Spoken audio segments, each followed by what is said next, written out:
Hey there, fashion friends, and welcome to my channel.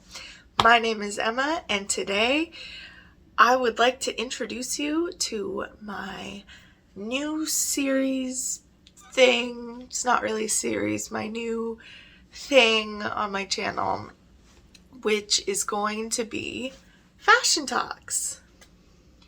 So every Wednesday, I'm going to be putting out a fashion video. And I don't mean like a lookbook or dressing nice. I mean, I think I dress okay, but I'm not going to be dressing up for videos or anything like that. What I mean by fashion videos is we are going to talk about all things fashion. And I wanted to do that because I'm actually starting up my own brand called Kimble-Maerki. And you can find my Instagram for that right here. So you can go ahead and check that out to keep up to date with what's going on there. And I just wanted to start doing some fashion videos and educating people on different aspects of fashion. I also might do videos here and there where I show my progress in my brand, vlogs, stuff like that. So we'll see where it goes. But you probably weren't here to hear all of that. You are probably here to hear about fabrics because that is what this video is about. Now we're just covering the bare bones basics. Oh, that was a nice alliteration. Anyway, the bare bones basics of fabrics. So the first question that we need to ask ourselves and make sure we're familiar with is, what is fabric? So fabric is a fiber plus the construction. And when you have both those together, you get fabric. So when somebody asks you what your favorite fabric is, you're not going to say cotton or silk or lyocell. Those are all fibers. What you're going to want to add to that is the construction. So you want to say something like, oh, my favorite fabric is a silk georgette. Something like that, so people actually know what you're talking about, because silk can come in many different forms. The fibers will give you information about how the fabric performs, how it wicks away moisture, how it drapes, things like that. So you do need to know what the fiber is as well as the construction. And an easy way to think about this is, if somebody asks you, what is your favorite food? You're not going to say flour is my favorite food, right? You're going to say cake or bread or muffins. You're not going to say flour.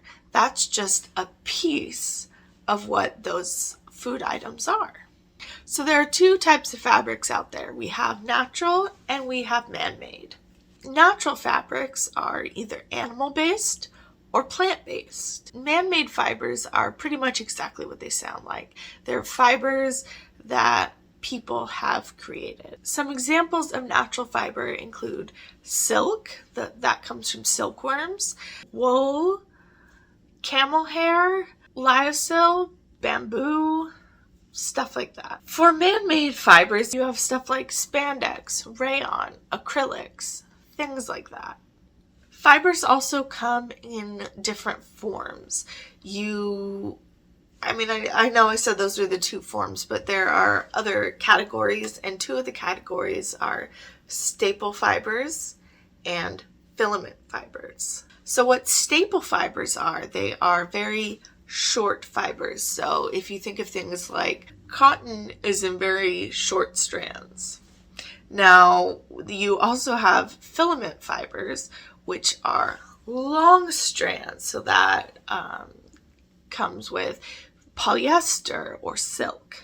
Now, it's important to know about those because you can create blends of fabric. And to talk about a blend, you need to know what those are.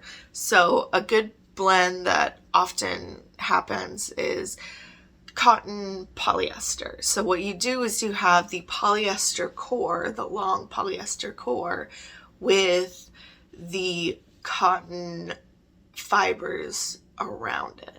So now I kind of want to talk about some industry things that maybe you're interested in, maybe you're not, but this is good to know. After fibers get either woven or knit together, they become grayish goods. And grayish goods look exactly how they sound, a gray, beigey color. Grayish goods are unfinished, unwashed, and unfit for a finished product. A grayish good that people actually tend to use is muslin. So muslin is usually used for draping or creating toiles, things like that. And it's a grayish good. You wouldn't make a dress out of muslin to wear every single day. It would be extremely uncomfortable. No. So what happens with grayish goods? Well, they get sent to what's called a finishing mill. The finishing mills will wash or scour the grayish goods and they'll bleach them. It is extremely important to bleach the fabric because you need it to be white.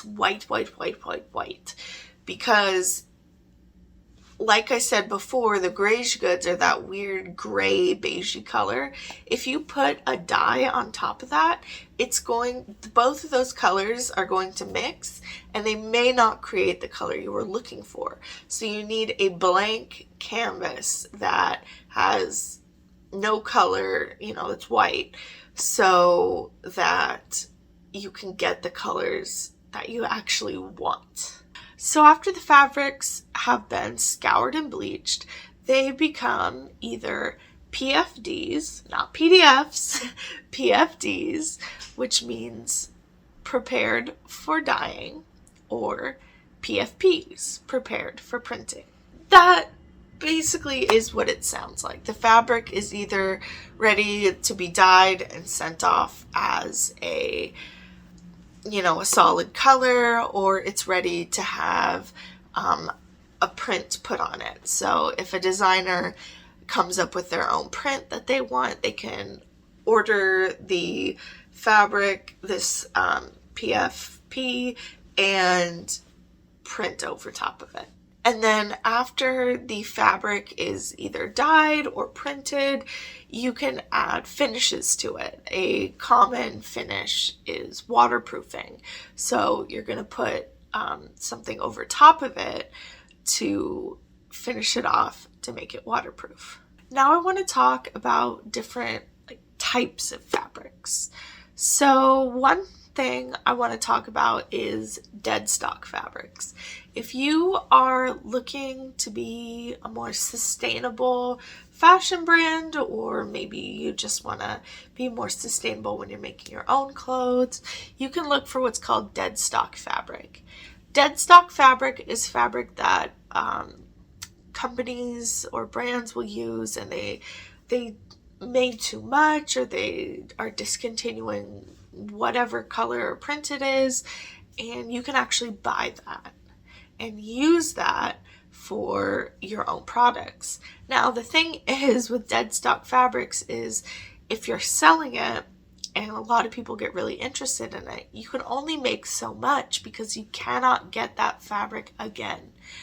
You get the amount you get and that's it.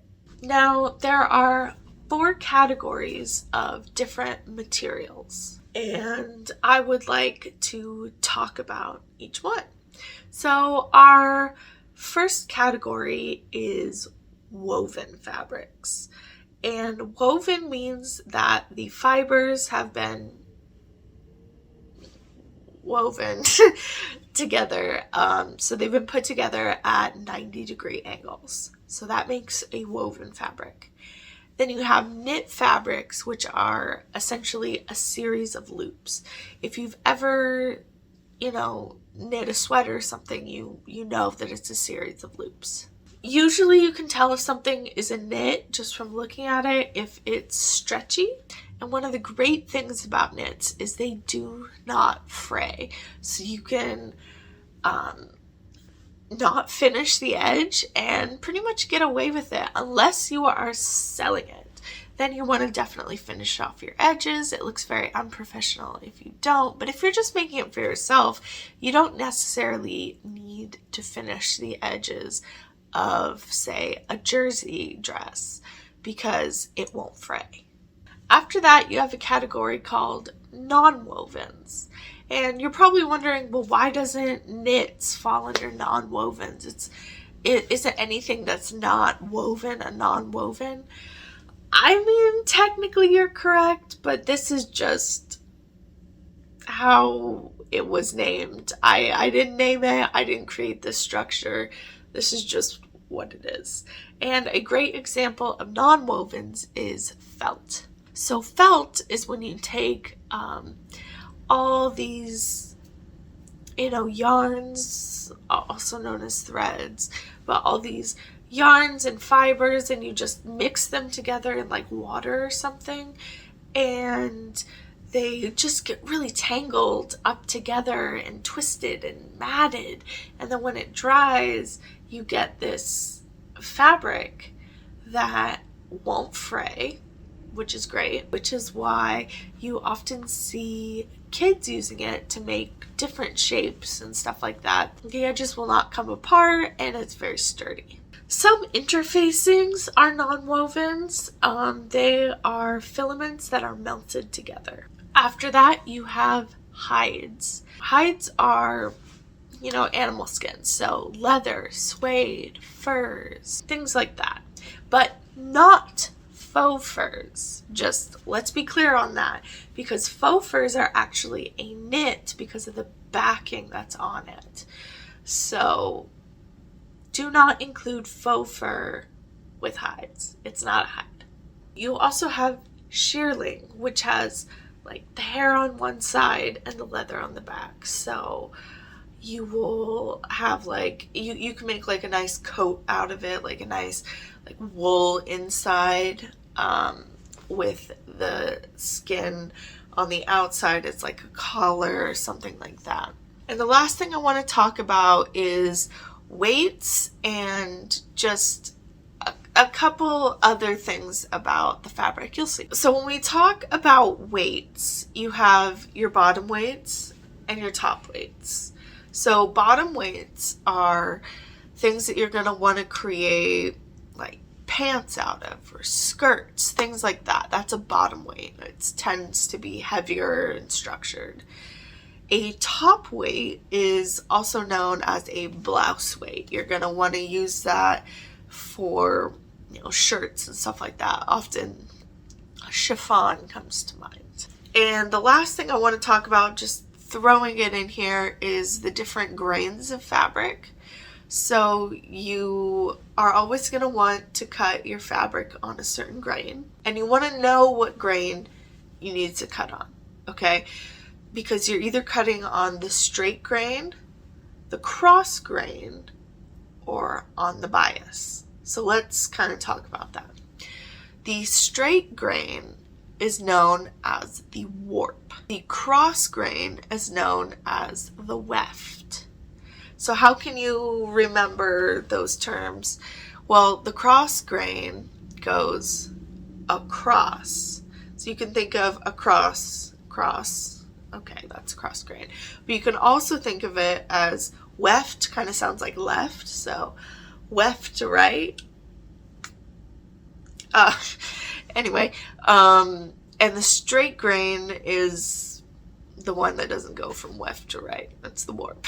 Now the bias is really nice because when you cut on the bias, which means you cut at a 45-degree angle, nothing else, no other kind of angle. Cutting on the bias means you are cutting on the 45-degree angle. And you get a lot of stretch to that. So if you have a fabric that isn't typically a stretchy fabric, cutting on the bias isn't going to make it a stretchy fabric, but you'll get more stretch that way, and it makes things drape nicely. So that's what I have for you today on fabrics. I hope you enjoyed that. If you learned something today, go ahead and hit that like button. Subscribe if you want to see more fashion content. Again, this is the first fashion video on my channel, so stay tuned. You know, you might go to my channel and you're like, where are all the fashion videos? I was looking for fashion videos. Well, just stay tuned. They are coming. So subscribe if you're looking for more of this, and I will see you next time. Bye!